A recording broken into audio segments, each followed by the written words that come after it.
I assume this is our last meeting of the interim. Madam Clerk, if you don't mind, it looks like we have a quorum. Please call the roll. Senator Storm, Senator Turner, here. Senator Yates, Representative Branscombe, Representative Huff, Here. Representative McPherson, here. Representative Palumbo, Representative Smith, here. Representative Tackett Lafferty, Senator Mays Bledsoe, Senator McDaniel, Representative Blanton, here. Representative Petrie, Representative Reed, Co-Chair Upchurch, Here. Chair Higdon. Here. Like I said, we do have a quorum, and we need to approve the minutes from our last meeting. Have a motion. Have a motion and a second. All in favor signify by saying no. No, signify by saying aye. The ayes have it. So, I was going to break the time, but anyway, I think the ayes have it. Okay, our first item on the agenda is the budget overview and update. Mike Hancock sitting in for Secretary Gray, James Ballinger, and Robin Brewer. If y'all would like to. You'll need to unlock your iPhone first. Very good. Jesus. Yeah, I'll take the middle. There's no one in your contacts named Gray James Ballinger, Robin Brewer. Whose contact info are you looking for? What the hell? I'll tell you, my cell phone is on silent.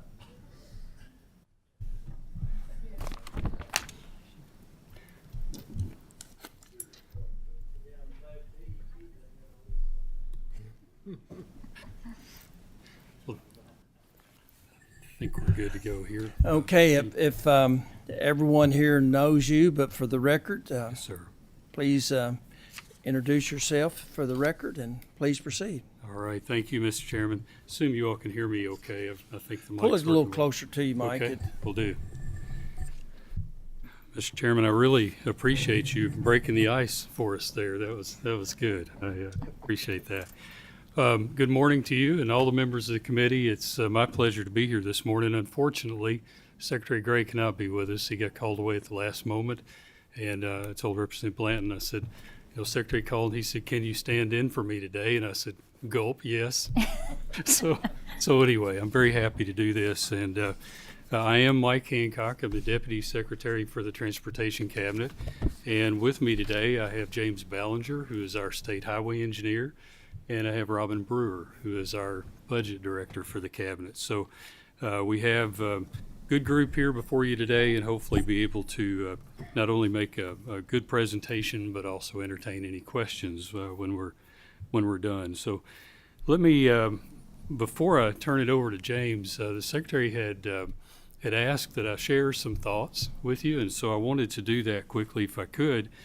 James is going to talk a little bit about maintenance and construction of roads and bridges and those kinds of things, but we wanted to highlight the infrastructure projects and the work that we're doing to improve the lives of Kentuckians and making Kentucky more business friendly.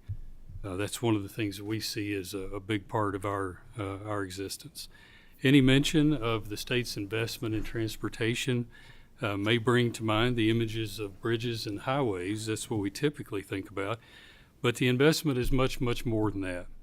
It also includes the necessary funding for the day-to-day work Kentuckians rely on. Work like plowing snow to keep our roads open in the winter and passable, resurfacing, repairing potholes. We seem to have a never-ending supply of those. And the behind-the-scenes work of planning and designing for the projects that we deliver. Our investments also make it possible to respond when unforeseen disasters like tornadoes and floods strike. The last several years have been a testament to our team's key role in what we would like to call the operational backbone of Kentucky. We're there from the first response to recovery. Our work is vital to restore critical connections and help return communities to a sense of normalcy. We're also responsible for planning and building the infrastructure needed in the future to handle the type of explosive growth that we are seeing in the state, and James is going to certainly talk more about that. We've had quite a banner year in terms of mega projects across Kentucky. The Brent Spence Bridge that you're all familiar with, that corridor project has a design build team under contract and things are moving forward. The centerpiece of that corridor project is a new companion bridge, and that companion to the Brent Spence to help carry the Interstate 75 and Interstate 71 traffic. Another design build team is out of the gate and working on the final leg of the long-awaited Mountain Parkway expansion project in eastern Kentucky. It's really the extension from Sayersville over to Prestonsburg. And then Kentucky and Indiana have jointly applied for more than $600 million in federal funding, federal grant funding, to fast track the I-69 Ohio River Crossing project in western Kentucky. And as you know, as we just indicated with that request for grant funds, federal funding plays a key role in delivering these much-needed projects all across Kentucky. So thanks to the passage of the historic bipartisan infrastructure law and Governor Beshear and the General Assembly putting up $250 million in general funds to strengthen our bid, we were able to receive the country's largest infrastructure grant, worth $1.6 billion for the Brent Spence project. And I wanted to underscore that $250 million of general funds. That was critical in that whole process. We're hoping to repeat history and receive good news from our federal partners in early 2024 to help us deliver the I-69 Ohio River crossing faster than the current plans outline. We'll keep you apprised of developments certainly as grant funding processes continue, and hopefully we'll know something in terms of a federal grant by early 2024. At least that's our hope. And as I mentioned, showing we had skin in the game financially was key to the success on the Brent Spence. And so Governor Beshear's budget proposal for the upcoming biennium will include a total of $200 million in additional general funds for the I-69 ORX and Mountain Parkway. That's a total of $200 million to help sweeten the pot for both of those projects to ensure that we're in a position to move those projects forward as quickly as possible with any grant applications that we receive.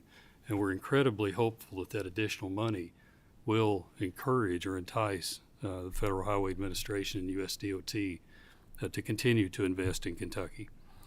Earlier I mentioned, and let me just also say as we talk about that depending on the outcome of those federal grant processes, I know one of the concerns was about other potential revenue sources there, and we'll be considering federal Garvey bonds as necessary to help round things out, but we remain hopeful that we'll see large infusion of federal dollars for both of those projects. We had requested $216 million for the Mountain Parkway extension in federal grant funding, and as I mentioned earlier, the two states together, Indiana and Kentucky, had requested over $632 million for the I-69 ORX. So there's a lot at play here, and we are very optimistic, but also recognize that that's a lot of money that we're asking for. Earlier I mentioned the string of natural disasters we've endured, and we live in a day when the question is no longer will something happen in terms of a major issue, but it's basically when are we going to endure the next catastrophe.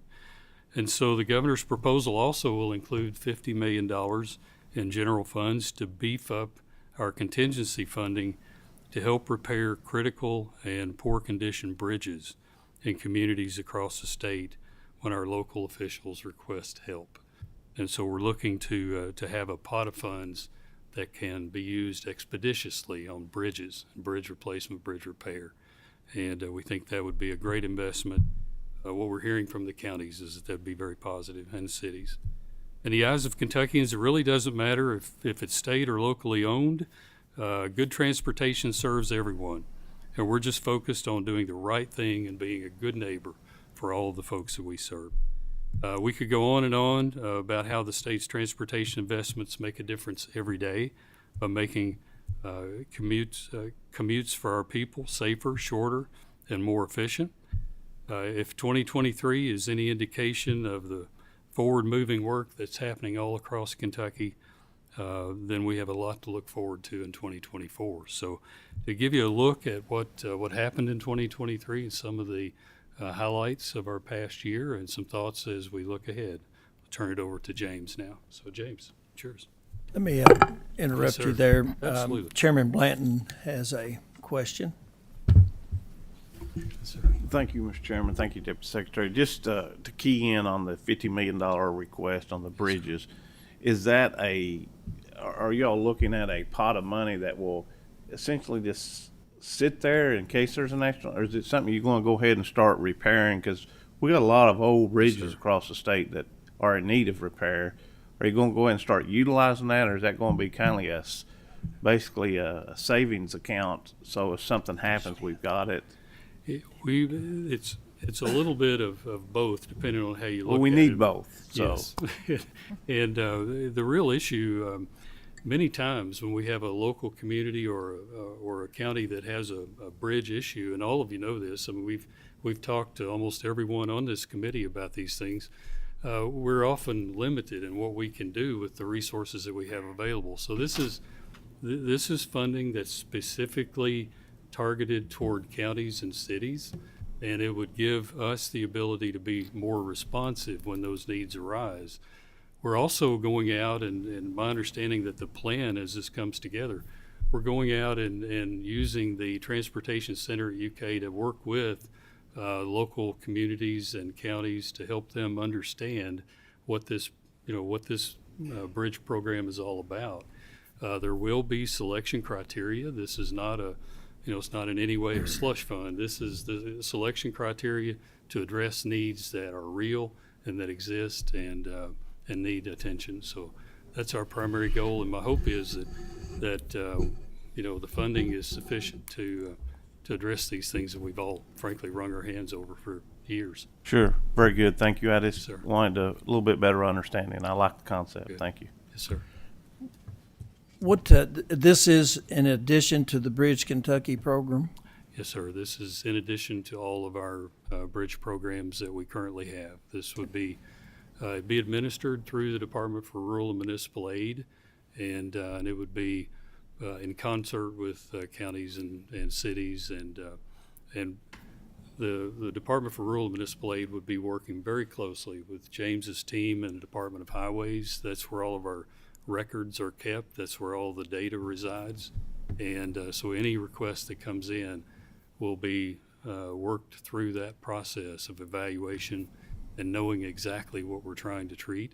And our hope is with many of these repairs, that instead of just waiting till a bridge deteriorates and then scurrying around trying to figure out how to replace it, our hope is that we'll have a pot of funds that if we need to make repairs, we just go make repairs and get the bridge up to to an adequate load rating and move on. I mean, that's what we'd like to do.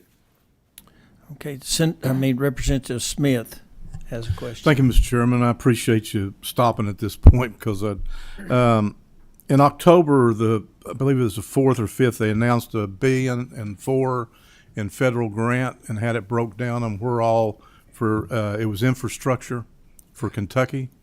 Are you aware of that? $1 billion for. I'm trying to remember which. Well, it was just programs. about 3 weeks ago. I'm not trying to put Okay. you on the spot. It was put out by the news, and it actually has a breakdown on where all the money can be spent. And there was $95 million in bridges, but it's got like a 15 approach on what all the money is broke down to be used for. I was checking on it, and somebody said, "Well, that's money we've already spent, but it can't be money we already spent when it's 24 money." Yeah. This was released on October 4th, and so for 2024. Okay. So it was $1 billion and 400,000. No, be 1.04 was announcement billion, and I can give it to you after the meeting if you'd like to what I received. When they come out that way, the things that you're discussing, is that something that you're notified on if you receive a grant before we come back for the next budget? Right. Is that money you can use without it being appropriated by a committee? Yes, sir. We have special language within our budget bill that gives us the ability to use federally funded or federal grant dollars. So there was some dollars between the last budget and this budget Yes, sir. that you guys have operated under that really we didn't have any direction on. And now and I understand the request that you're having for bridges, but doesn't the transportation need discretionary monies too between those two budget cycles to be able to go out and take care of some needs in some counties? I know that was a discussion too. So anyway, I'm throwing that out because I'd like to first understand this announcement on the $1 billion, that if it is that money that we're going to be able to work on during this coming session. It looked like it was earmarked for particular items, but 95 million was for bridges. Okay. So that may be something that we can work with the cabinet on. Well, I'm kind of trying to take a couple of pieces of information. One, the timing, the early October, and then the other, the amount, the 1.03 billion or whatever. Those two things sound a lot like our regular federal aid apportionment. Well, it wouldn't have appropriation. been they don't do an infrastructure bill every session in Congress. So this says it came out of the infrastructure money. So I took it as additional. So, but look into it. I'm not trying to create something here. I'm just read it. So, and then I checked with the chairs, and they weren't. They were trying to put their finger on it too. So anyway, I appreciate it, Mr. Hancock. I was just trying to find out if that was money that we would be able to look at for this coming session, and if it is, I'd appreciate that. Thank you. Yes, Thank you, Mr. Chairman. Thank you. Senator Yates has a question. Thank you, Mr. Chair. Thank you for being here. Appreciate it. I clued in. You started addressing my question whenever I did, but just while I have your attention, one thing that's been asked a lot is a central database, because we do have a lot of deteriorating bridges and issues throughout, and trying to work with the local municipalities throughout. If we had a database that would be easy to search. I know sometimes I wear you guys out with phone calls and emails and asking, but I think if we have the money there, and we know that a lot of them are fail income problems, if we know, like, hey, it looks like the lifespan is X, which I know that you guys have been looking at, if there's a way that we could share that information with some of our local governments, I don't mind being a liaison where they call and then I call you and not, but I think with technology, that might be an easy way to kind of just share that. We can show where it's at and get things ordered, especially now that we got a little bit of money put back for it. Sure. I had a interview, and it was a news media recently too, talking about some of the guardrails, and I appreciate the response from you guys. And I go, it's something every state faces, but I know near the bridges, sometimes it could be a little more dangerous than not. So I thought maybe if we have people out there assessing and looking at it, we could add that in there as well. I don't know if that needs an address, but other than just, I think something we could work together on. James, is there anything you want to mention about guardrail? I mean, it's. Well, on the guardrail front, of course there's a lot of needs across the cabinet, and we keep an inventory of those guardrail needs that we have, and certainly we're working to address those as we can get to those. But if there's a particular location or something, we'll be happy to take a look at that. And on the question about the bridges as well and inventory, we are required on a regular cycle to inspect all 14,000 bridges in Kentucky, not just the state system, but also the county and the city bridges, every public bridge in Kentucky. So we've got a lot of information and data available for those as well. So we certainly can help make that available as needed. Mr. Chair, may I just quick follow up? Yes. Is there a way? So, is there a way that some of my local government people is a simple way to access that where they can look at it, or should they just email the transportation cabinet? Probably to email us would be the best option to do that. We do have some information available that's public facing about our bridges on the Data Mart. If you go to our Transportation Cabinet website, Okay. And there's a lot of information that you can drill down to a specific bridge. But I don't know if it's going to provide the level of detail about the condition of that bridge to help with prioritization modeling for that. That's where our folks and our teams in the district could really, if we understood what that request was, we could give you a better answer. I appreciate that. I got the advantage of having local government sometime with some discretionary funds that we can use for matching. So when they're asking, I just wanted to bridge that relationship. So I did that. Thank All you. right, thank you. Thank you, sir. Yes, Representative Tackett Lafferty. Thank you. Back to the to bridges. So you were talking about this money is going to be focused for county and city repairs. Is that correct? Yes. Is there anything that we can so this can't be used for anything particularly like on the road plan? I know we have we have a bridge in my district that apparently it was a railroad bridge that was donated to the community, and they converted it into a bridge for the community to cross. And apparently it's over 100 years old, and it's been on the road plan for quite some time. I think we know that it's in need of repairs. So will any of this money, can we target the bridges that may be on the road plan? Or is this only for repair of county and city bridges, which I know also is in great need, especially after our natural disasters? Yes, ma'am. And that's exactly the thought process behind these funds, is to help recover and continue to move the counties and cities forward in terms of their ability to use bridges. But when a bridge project finds its way into the road plan, the idea is to continually work to move it forward. So typically, I would say that having a county bridge or a state bridge in the road plan is the best place to see that bridge ultimately funded from. We do have some maintenance funds that we get to use around the periphery a little bit to help extend the life of bridges. But at the end of the day, these county and city bridge funds that we're looking at primarily would be to help keep the existing county and city bridges up to speed as much as we can until that replacement or eventual upgrade comes. Okay. And the situation created in our district recently probably will help it move along. I think they had to close the bridge, and they had to call all the kids' schools to let them know that they couldn't get to school the next day because it was the only way to exit the community. So in the meantime, I think they've put a weight limit on the bridge. So it's a situation obviously worth looking at, was why I was asking. Thank you very much. Yes, ma'am. Representative Palumbo has a question.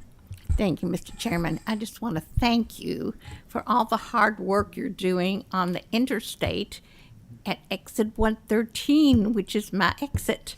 You are doing a great job, and it seems to be going smoothly. And I just want to thank you.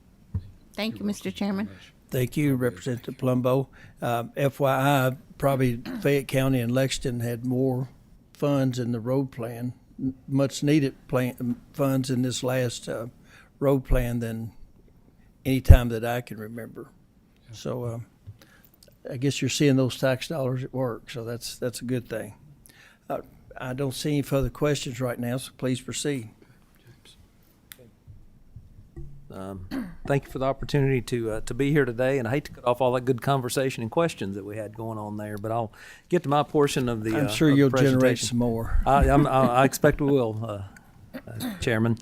I do want to thank co-chairs Senator Higdon and Representative Upchurch for the opportunity to be here today and talk about some important issues and topics that we have, and of course we've got a lot of needs across the state, but we're going to talk a little bit about the budget and kind of looking back at some of the budgetary items that we have for 2023, and then we can answer any questions that you guys may have. But before I get into a lot of the details about that, though, I just wanted to talk and just kind of outline what I want to address today. And we have a lot of responsibility at Department of Highways, and it's the pavements, bridges, maintenance, and operations.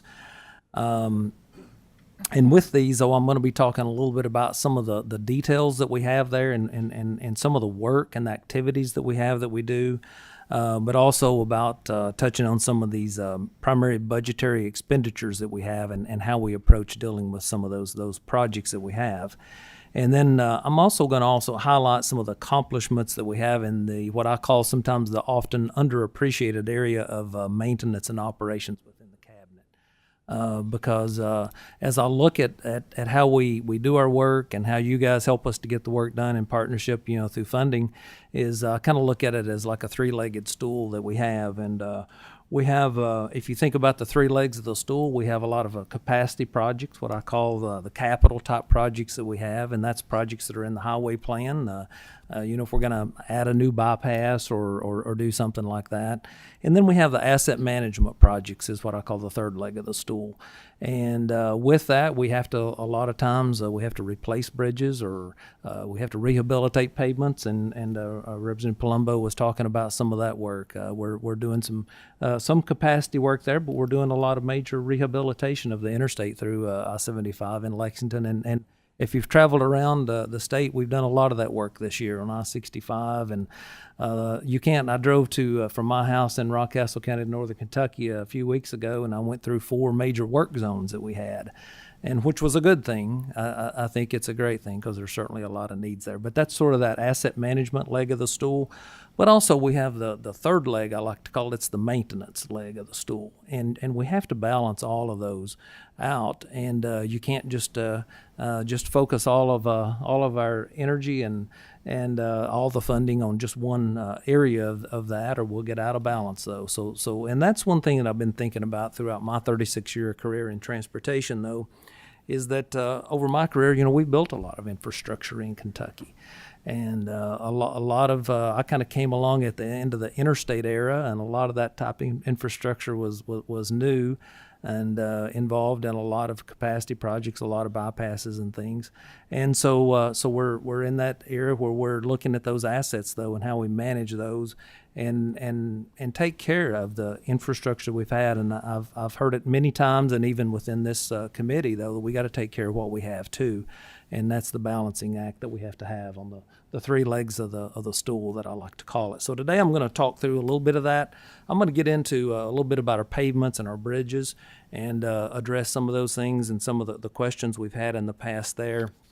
And then talk a little bit about our strategy and our approach to how we're looking at approaching that, and then down into some specifics on the operational side of things and the operations that we have, because that's important. That's critically important to what we do to maintain our mobility and our safety on our highways in Kentucky. So, but first of all, I'm going to talk just a little bit about our pavements and bridges, though. That's sort of that asset management piece.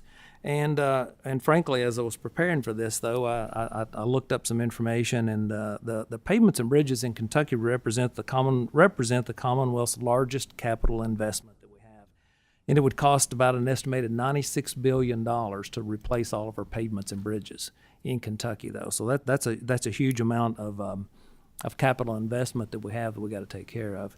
But safely operating and preserving these assets is a top priority for the Transportation Cabinet, and it's a top priority, I know, for the legislature as well. We got to take care of these things.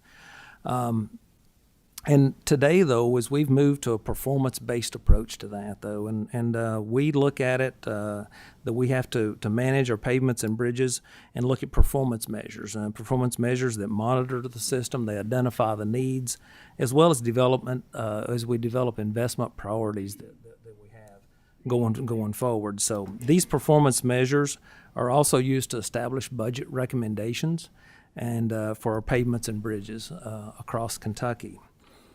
And as I get into a little deeper on the pavements, though, I did want to just touch on a few. I'm trying to stay away from so many facts and figures and things like that, because I know those are hard to remember and things. But I think it's important to think about, though, that KYTC, the Transportation Cabinet, is responsible for the maintenance and preservation of 27,693 centerline miles of our state transportation network. It's over 27,000 miles. And that's a lot. That's a lot to keep up with. We have, I think, the 7th largest system in the country. It's a great deal that we have to work on.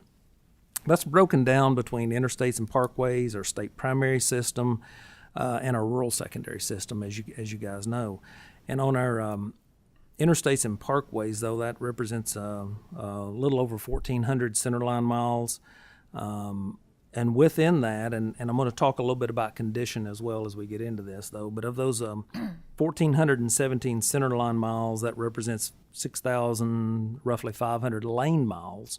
You know, if we talk about a center line mile, you may have a 6-lane interstate. Well, you've got a center line mile, and then you got 6 lane miles there that may represent, or 4 lane miles. So, again, of that interstate portion, though, 307 center line miles, according to our current information or current data that we have, 307 miles of that is in poor condition, which represents 1,449 miles. Well, also is how does our budget, though, how do we primarily address our interstates and parkways? That's through our 6-year plan type projects. And we've talked a lot about, the Representative Palumbo mentioned the work that's going on the common route in Lexington, though. Those are 6-year plan type projects that we address most of those. If you think about the state primary system, state primary is really, really important part of the economy of Kentucky. That's our anything basically not classified as an interstate or parkway, but it's also includes some state secondary routes and some supplemental roads. But it's the bulk of our system, 13,660 centerline miles, or over 32,000 lane miles. That's a big system that we have. And 4,403 miles of that is of centerline miles is in poor condition, and the budgetary part that comes from, or maintenance and the work that we do to keep it in good condition, comes from what we call the FD05 portion of our budget, the pavement preservation portion. So just trying to break it down into 3 areas that we have: interstates and parkways, we got state primary, and then we've got a rural secondary program, and that's about 12,616 centerline miles, which represents 25,250 lane miles for rural secondary. And for me, out in the rural part of Rockcastle County, I live on a rural secondary route. Of course, that's just as important to me as it is the interstate as well, but that's kind of the hierarchy of the system. You know, we get our interstates and parkways, and then you get into our state primaries, and then we get into our rural secondary roadways, and that's just the state system only. Say again how many miles are in need of that rural secondary roads? Well, on the interstates and parkways, the poor condition was 307 centerline miles. The state primary, Senator, was 4,403 centerline miles on the state primary. I think that's the one you were asking about. Yes. Rural secondary, we don't rate those the same. We don't go out each year to the rural secondary. Those are done in the districts and how we go out and evaluate those pavements. But the state primary, that was 4,403. So, and I'll get into that in just a little more, just a second, though, and how we're doing that. So there's, you know, of course, there's a lot of need there, and there's it's a very, very important part of our system. But it's always kind of good to understand the hierarchy, I think, of how that the budget works when it comes to those different systems. Just to kind of transition now to some of our bridges. Of course, Kentucky and the KYTC system, there's a little over 9,000 bridges in the state system, and about 14,000 bridges if you count the cities and the counties that we were talking about. And the average age of Kentucky's bridges, though, that's in the state system, is 49.33 years old, 49.33 years old. That's nearly 14% older than the national average of 43 years for the bridges in the country. So you know, that is one thing we've built a lot of these bridges in the last 50 years, if you think about it, and many of them in Kentucky are over 50 years old. And bridges require a big investment, of course, to maintain and to replace. But also for that inventory of the 9,000 bridges that we have in the state system, 6,381 of those are in fair condition. We have 560 of those that are in poor condition, which is about 6% of the bridges in the state system are in poor condition, about 6%. And so that's kind of touches on the pavements and bridges, just to kind of give you a snapshot of where we are. But we're also looking at ways that we can, and strategies, though, for managing those assets. You know, we've got them built, and it's important to maintain them in a state of good repair, we call it. And that's something that's a term that's used on the federal level. Of course, it's something we use on the state level, though, but it's called state of good repair. And that's how we're approaching the management of that, though. And this strategy is also supported by what's called in the TAMP the Transportation Asset Management Plan. It's a federally required document. I think we've talked about it here before, but it's to help us develop a strategy for how we make those investments and how we manage that system that we have. And so you'll probably hear us in the future talking about that, state of good repair. And with that, we've established some performance goals for our pavements and bridges in there. And the goal right now that we have in our for pavements and bridges, and the goal for pavements would be that we have 92% in good or fair condition, 92% of our pavements. And of course, bridges, we would like to, and the goal is to have 97% of the state-owned bridges in good or fair condition. So that would be, we would only have 3% poor. And if you remember a moment ago, I said we have 94%. That means we got 6% in poor condition currently. So we're not hardly meeting the goal that we have there. And so that's, I know I'm throwing a lot of numbers at you here, but just kind of want to give a snapshot of kind of what the system is and what our goals are if we're looking at managing those assets that we have. What you said on the bridges, the percentage of deficiency on pavement, your goal is 92%. Where do we currently stand on that? May have to do some math there, Senator, and get kind of get with That, you on that's on fine, that, but I know we're behind. It's just how far behind. yeah. Are yeah. we at 50%? It wouldn't surprise me, because we do have a lot of need.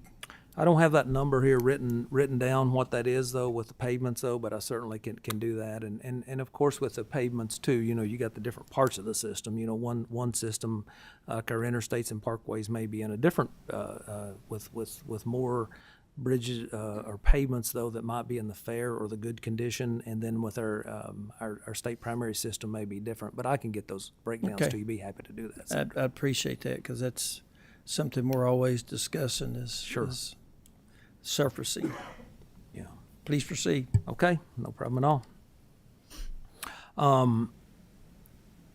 Well, actually, I do have that. I told you I didn't have it written down, but I can get you the breakdown, Senator. But approximately 73% of the pavements are in good or fair condition, and 94% of the bridges are in good or fair condition.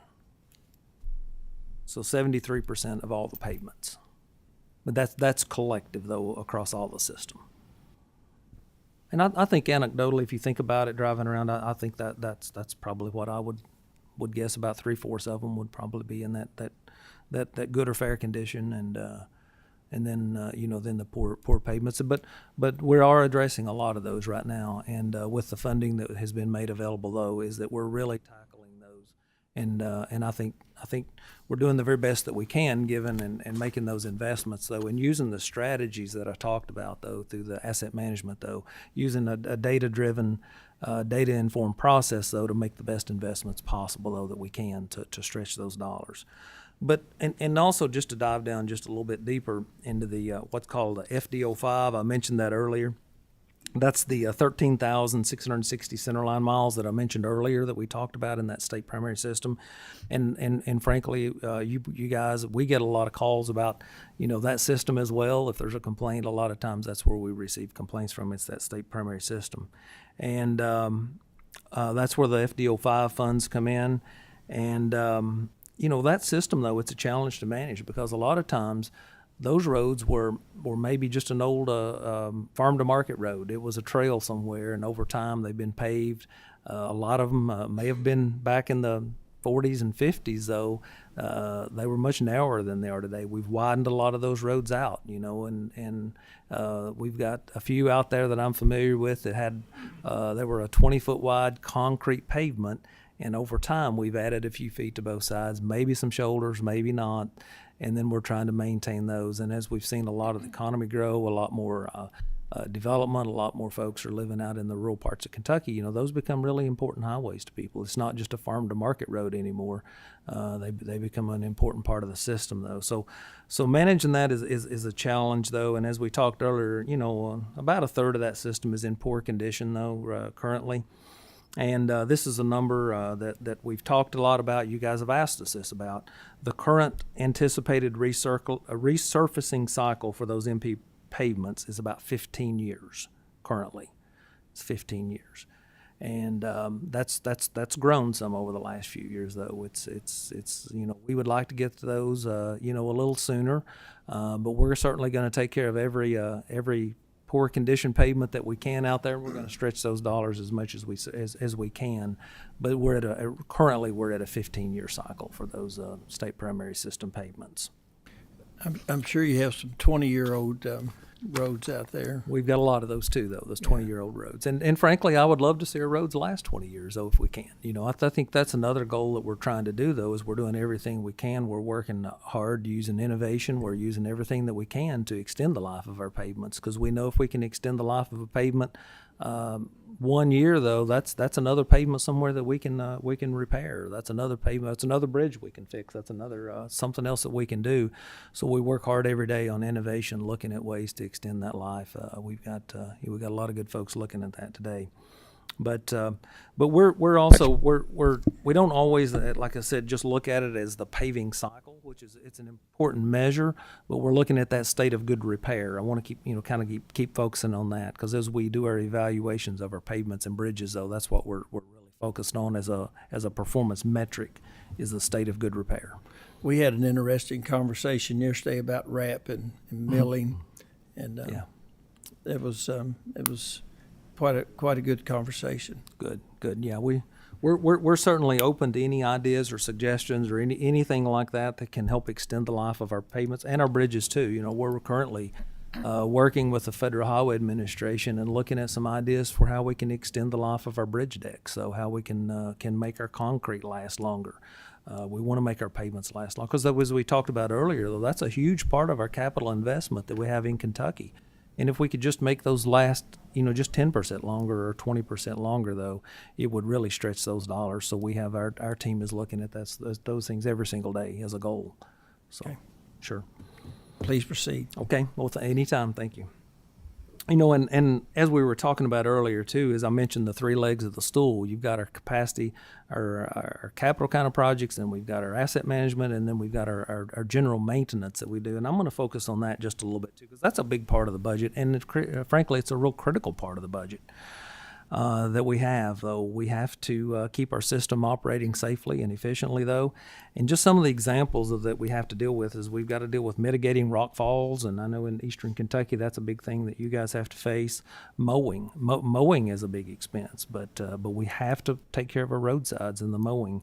Dead tree removal, with some of the challenges we faced lately with the ash trees, the emerald ash borer in Kentucky. If you drive around, there's dead trees all across the state, and we're trying to address those, and that's very costly to remove a tree that's beside the travel lane in a highway. It's not like going out to my farm and cutting down a dead tree, though. It costs a lot to do that. Snow and ice removal, it's critically important, and to keep our roads open, to keep them with the type of the just-in-time deliveries we have in today's world, though, is the snow and ice removal costs a lot. Storm response that Mike talked about, things like drainage repairs. We have a huge amount of just cross drains and pipes and things that we have to deal with and keep those repaired and in good working order. It's really critical. Signs, signals, and just a whole host of other services that we have to maintain, though, and do that efficiently. And I always laugh sometimes. Secretary Gray has said that whenever he took the job as Transportation Secretary, he had no idea how many calls that he would get about signs and signals. And it's just, and you all do too. I know you guys get those calls, and it's something that we don't think a lot about. But if you think about your drive, if you are going from here to the interstate on I-64 when you're leaving town, just think about the number of signs that you're going to encounter on the way. And we have to take care of those signs. They get ran over, they get worn out, the reflectivity goes away, and there is a lot of signs whenever you think about it that we have to maintain. Just want to touch on a few in this portion of a few of our budget highlights that we have. And looking back into fiscal year 2023, just wanted to mention that we had 642 construction projects that were led and awarded. That's a lot of projects, and the team at the Transportation Cabinet, though, they work really, really hard to make sure that all of our contractors are, qualified, and that we have the responsive bids, and we do that. That represented about $1.23 billion in fiscal year 2023. And also, we're on pace to let and award a little over $1 billion this calendar year. And so that will mean it looks like we should be able to reach that goal. We'll have 3 consecutive years of over $1 billion lettings. And that's that other leg of the stool I was talking about as well. You know, the economy's growing, or there's needs out there. We got to take care of that. We got to take care of our assets and the maintenance side. So that's, just wanted to touch on that a little bit. And just some of the highlights for the 2023 Road Fund highlights, there was about $203 million in state construction projects, $214.5 million in resurfacing that we had. And one thing I wanted to highlight, there was $150 million that was needed to match the federal funding that we talked about earlier. Yeah. You know, that's important because Let me interrupt you there. Oh, no Chairman problem. Blanton has a question. I think we'll just hold to the end if it's okay, Mr. Chairman. That's great. Yep. I just want to make sure I didn't skip you. All right, problem. please proceed. No problem at all. But that $150 million in federal and state match, though, unleashes about over $1 billion in federal funds that we get. So it's really critical, and we thank the legislature for providing that kind of funding for us. So, and then there's a contingency that we talked about earlier, about $24.6 million in contingency needs that we had, and those needs are out there all the time. You know, you all see them, we see them all the time. It's really critically important. And then I mentioned the FE, the maintenance side of things, though, and a couple of interesting things, though, is snow and ice operations, though, in fiscal year 2023, it cost about $46 million roughly for snow and ice operations.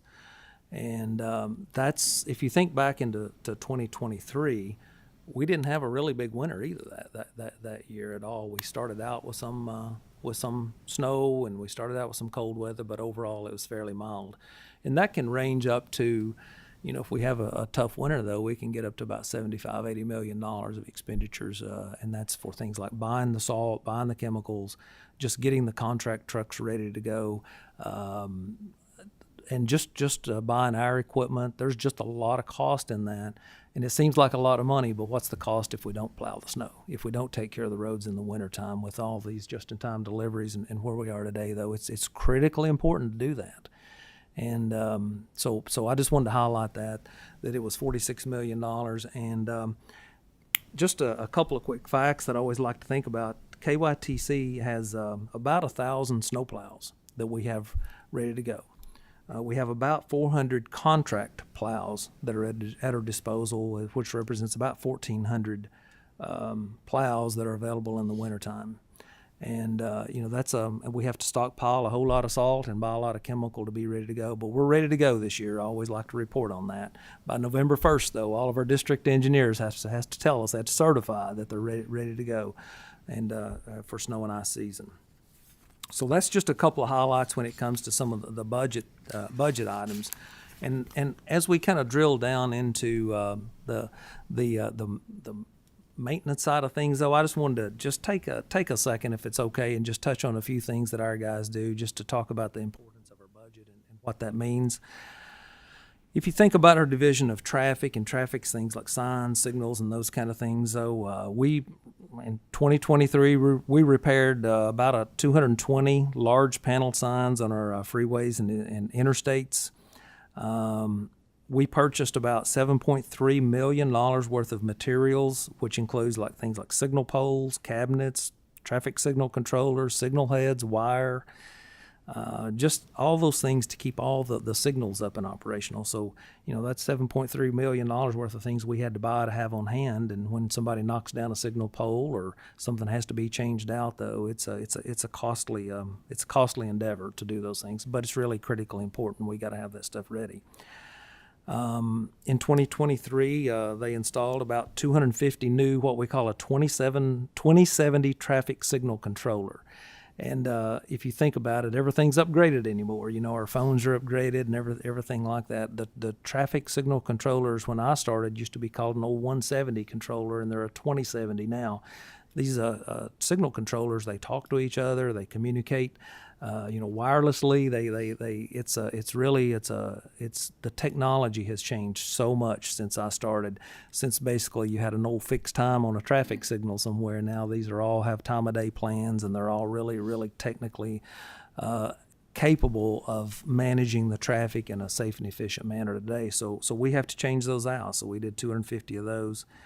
And then one thing I'm really proud of, and this is using federal funding though, our traffic division though, they delivered 75 highway safety improvement projects in 2023, and we have about 80 of those currently that we're spinning up to get ready to go out and to contract with. So those are projects that you're seeing all across the state. Just about every county, we have those highway safety improvement projects along our corridors. We're improving shoulders. We're removing roadside obstacles. So we're extending pipes so you could get a better, like a fill slope on the side, so you have a recoverable area. It's just really, those are important projects though that we're doing, adding some high friction surface to pavements. There's just a ton of good work going on there. If you think about our maintenance area though, that's the traffic area. If you think about maintenance, we had in 2023 about 40 bridge preservation, bridge repair, and bridge replacement projects for about $41 million, and that's on the maintenance side. Mike talked a little bit about the capital side of things and the highway plan bridge replacements, but also we have to do a lot of maintenance work on our bridges though, and that's represented about $41 million. We completed during the flooding event, y'all have heard us use this number, over 1,100 emergency bridge inspections in July 2023 in about 10 days. We did 6,300 routine underwater and fracture critical bridge inspections in 2023. 6,300 bridges that we had to go out and look at in that year. It takes a lot of staff, but it's critically important though. Let me get on down through here. We were talking earlier, and there was a question about the condition of the bridges and the pavements, though. We inspected and evaluated over 15,500 lane miles of pavement. We've got a van that you can drive along the highway, and it takes continually, it measures the rutting and the depth and the cracking, and it evaluates those pavements. And then we take that data and information back, and we use that in our data-informed process, though, to make priorities and recommendations for which pavements need to be repaired. And so it's a good tool that we use, and it's part of that, using the data, using the performance metrics, though, so we can manage that state of good repair and make those investments, though, and those dollars that you guys provide, though, the very best that we can. So kind of coming around the horn here to wrap up here. That's what I was going to say. We need you to wrap up here. Our time's getting short. We want to make sure that we have plenty of time for questions, because I'm sure you're going to have a few. Sure. The one thing I want to mention, though, before we wrap up, is that we have 27 rest areas and welcome centers, though, that we have to deal with, though, and that costs about $10 million in 2023 to maintain those. So that's a lot. Just if you think about. And it adds up. It's critically important, though, to make sure those are safe and functional and kept in good condition. So, well, that's really about everything that I have on those details. And I know I took a little bit of a deeper dive than I normally would into that, but I think when it comes to the budget, it's important to think about those day-to-day activities that we do that we take for granted, and hopefully that we never even know about, but they just happen. And it's to help make sure that our system and all the infrastructure that we have is in good condition, and that people, frankly, when it comes to that maintenance side, they don't even have to think about it. So that's basically everything I have, and we'll be happy to answer or entertain any questions you Chairman may Blanton has a question. Thank you, Mr. Chairman. I will cut my list down for sake of time. Couple things I want to talk about specifically from my region.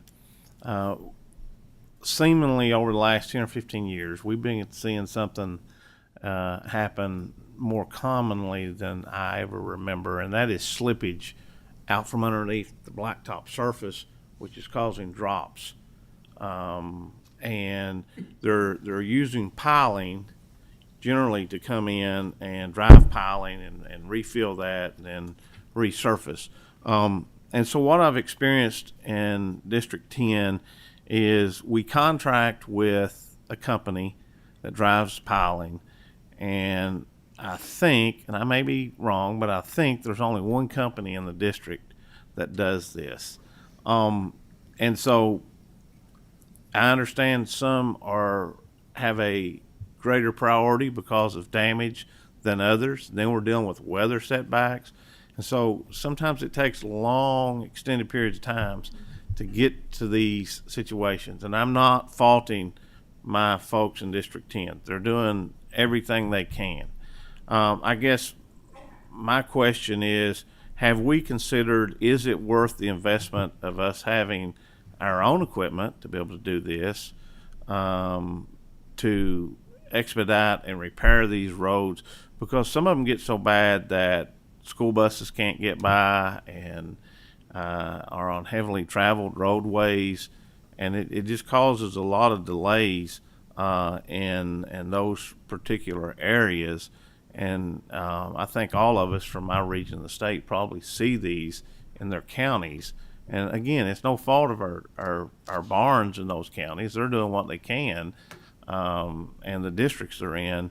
But when we got one company that's covering 5 counties, and every one of these counties are having these problems, it's just causing an extended backlog that I would wish we could find some kind of solution to expedite some of that. Any thoughts on that? Yeah, a couple of things, and I agree, Representative Blanton. And I got a 36-year career doing this. In the last 5 to 8 years, though, it's the problem has gotten a lot worse. We've had a lot of really severe rains in that region of the state, in the eastern part of the state, in addition to the flooding that we had, and it's caused a lot of these breaks and slippage. We call it just a slide that we have, and one of those tools that we use has proven to be very effective, though, is to use railroad steel, existing it's old railroad steel, and you drill down until you get to rock, and then you do a third of embedment into rock, which has proven to be very effective. When I first started years ago, we would just drive them down to refusal, To the and top, then yep. what would happen is that would just slip, and you didn't fix the problem. And today it's we're doing that. So just a little bit of a history about that. I've seen a lot of that lately as I've traveled around, and we have really leaned hard on that particular contractor, though, with the flooding, because all the flooding that we had, it's caused a lot of those issues. But certainly we'll be happy to explore ideas. I like to do those services. I just don't know that we would likely, if we did procure a drill and the type of equipment it would take, I don't know that we could touch everything out there, but we'll certainly look and see if that would be an option, Representative. Okay, thank you. And I'll just touch on one other of my list. One of the things I get a lot of calls on is, and not so much in the summertime, but more so in the wintertime because it's more impactful, but is the cleaning of the ditch lines, because they're filling up to the top. Summertime, it's not that big a deal, water running across, but in the wintertime, it's freezing, and it's causing slick areas. And I know that our folks are maxed with things to do, but seemingly they're filling up more and more and need to be attention given more often. And I received a call just a couple weeks ago about a ditch line again, but as cold weather starts sitting in, I'll start getting more and more and more of those calls because of that water that's running across the road, because the ditch lines are filled up.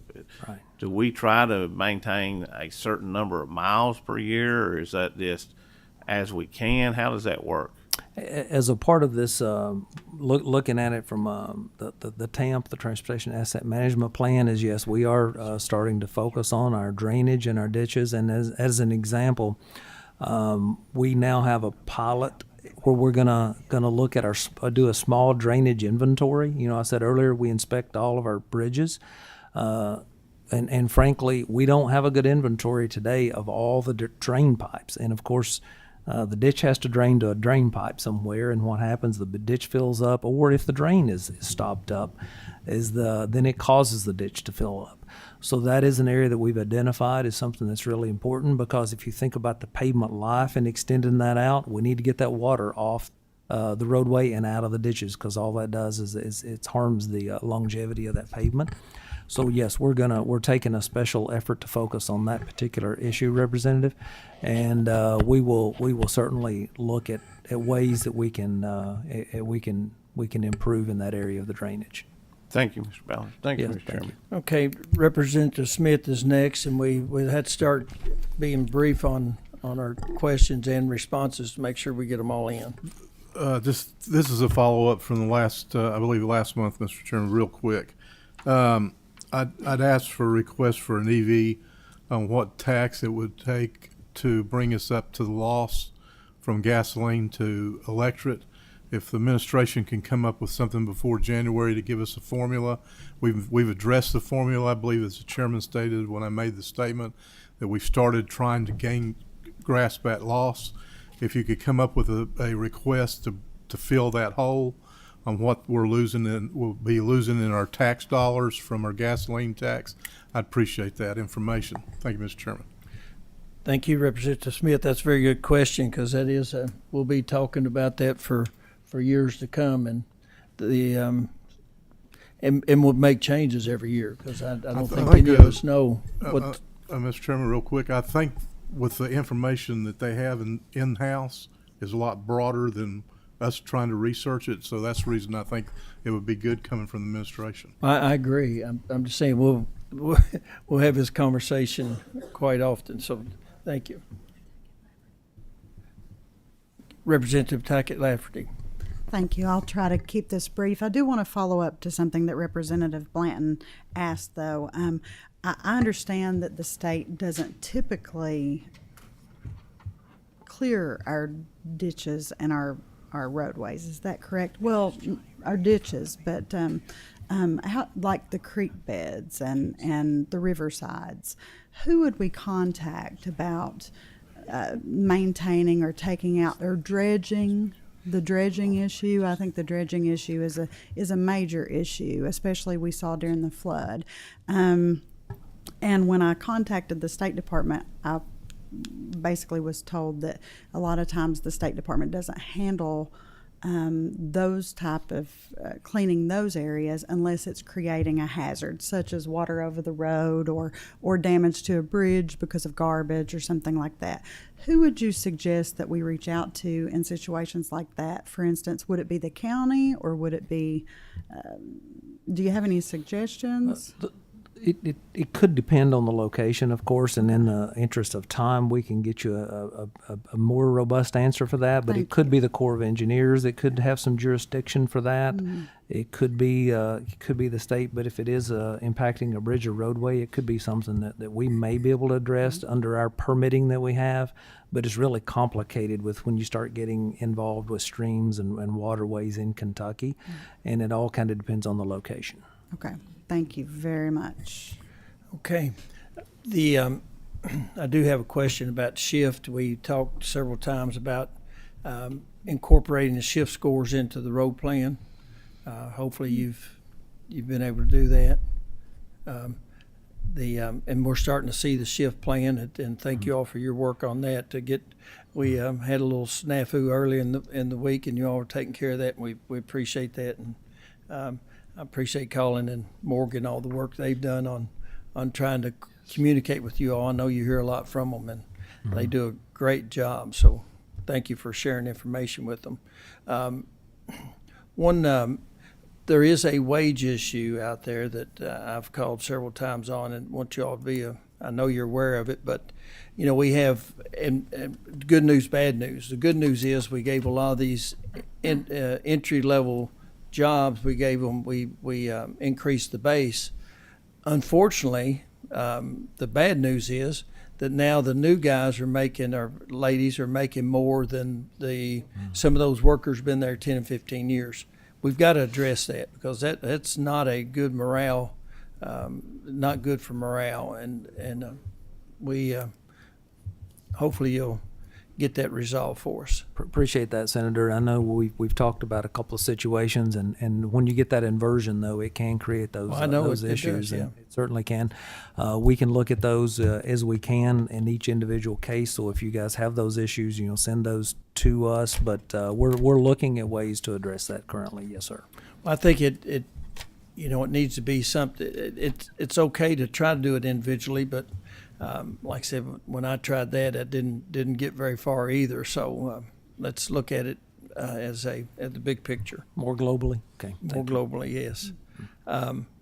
Also on the Mountain Parkway and the I-69 projects, we've applied for those federal grants.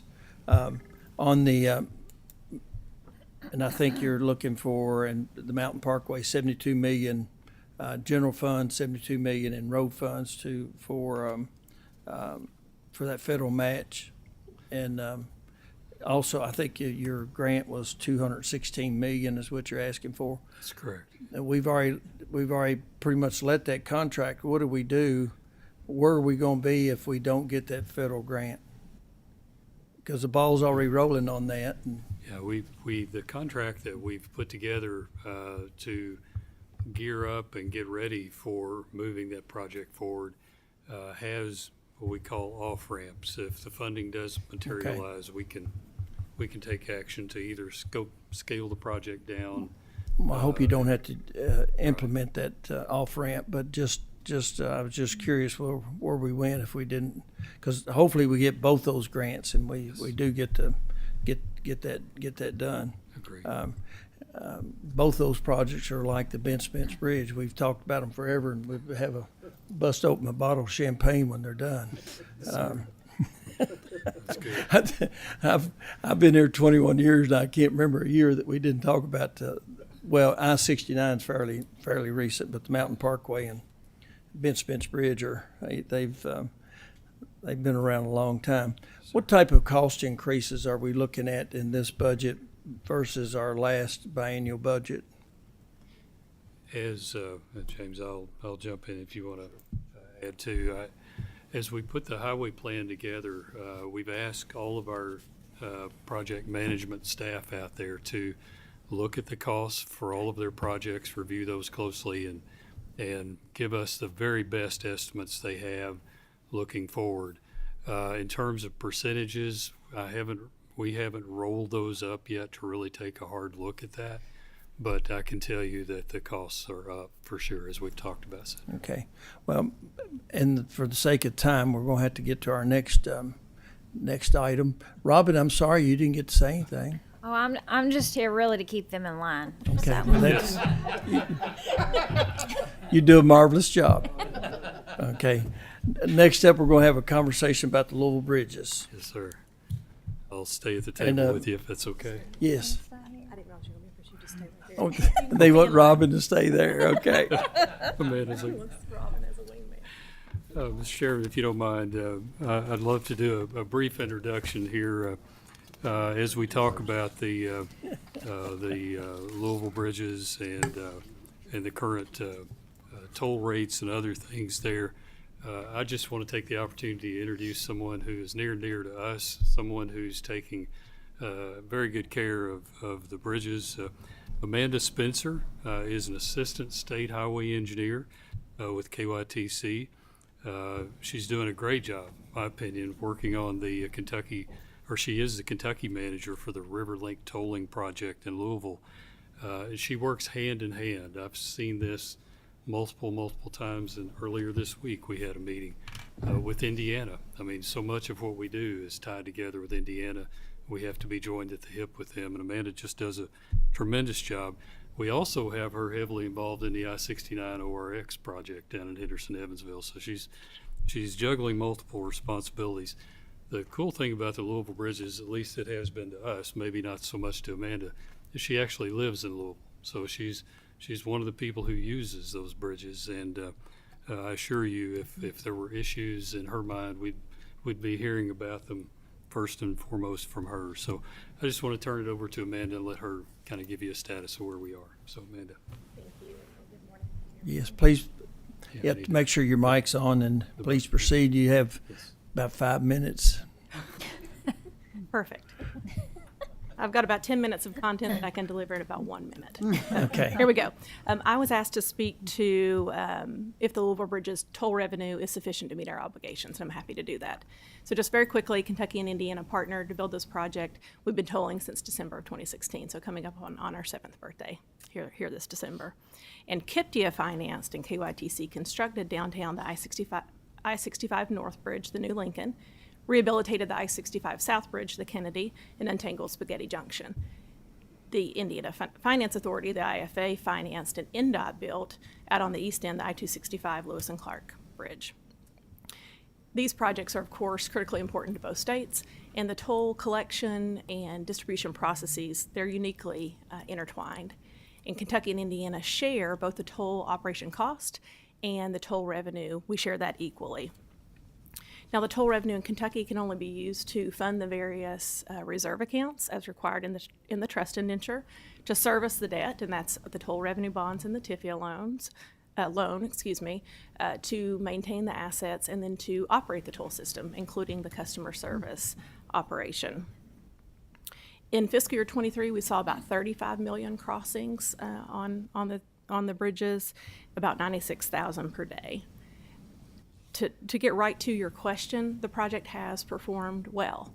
The last traffic and revenue forecast was prepared by STEER in August of 21, and it was reaffirmed again in May of 22, and it showed that revenue is sufficient and will be sufficient through the life of the debt.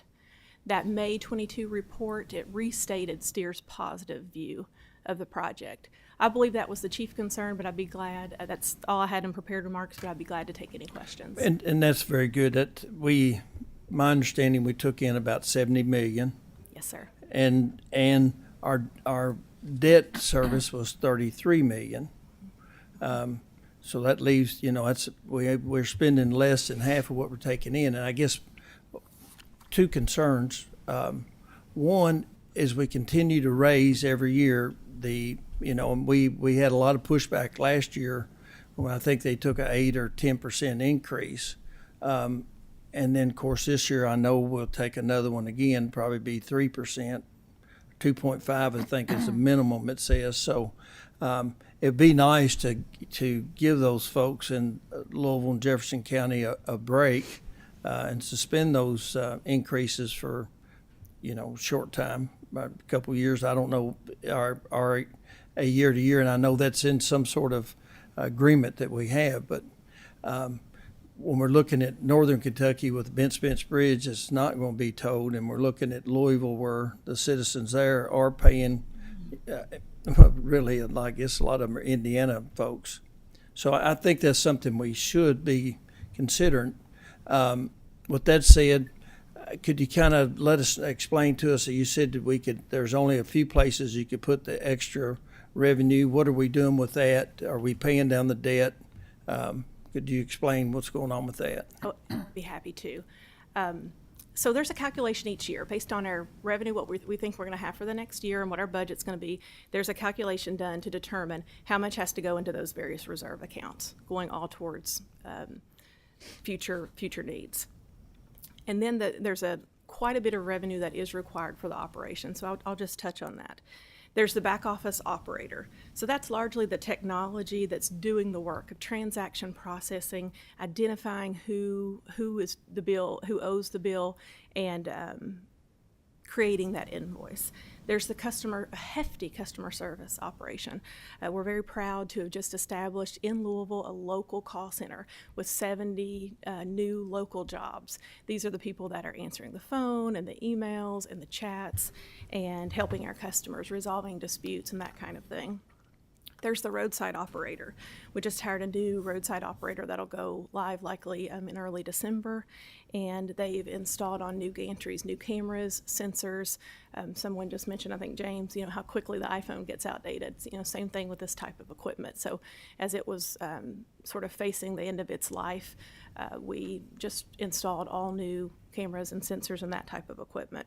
There's a toll service advisor who helps us to oversee the operation. Of course, there's marketing and public relations to help us get the messages out to the community and make sure we're keeping people informed. There's a revenue control manager to oversee the large amount of revenue and expenses.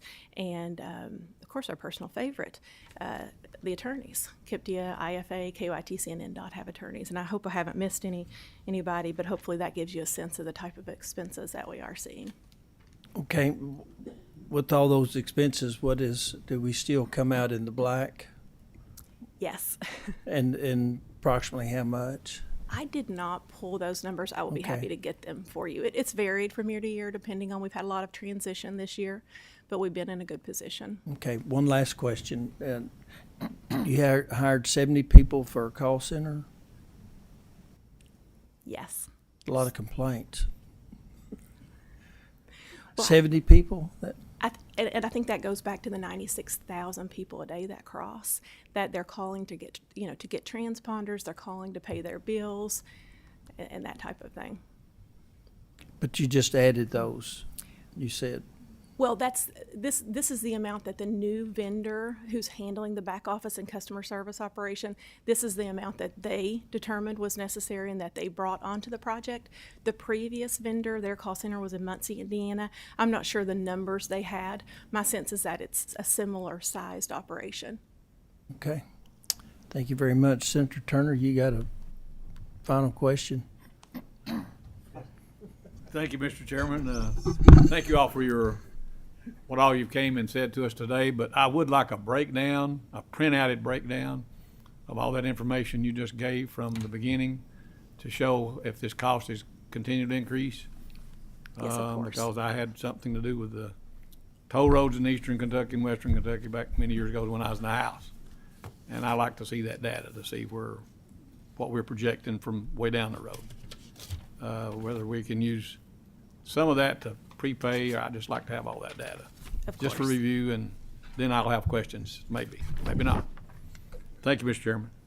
We'd be happy to provide that. Okay. Thank you all for being here. Appreciate it. And thanks for all you do. And thank you for being responsive when we have a question. Motion to adjourn? So moved. We are adjourned. Thank you all.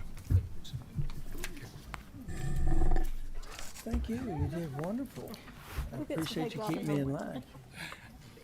Yeah. Well, Yes, hi, I'm well, how are you? we're high maintenance.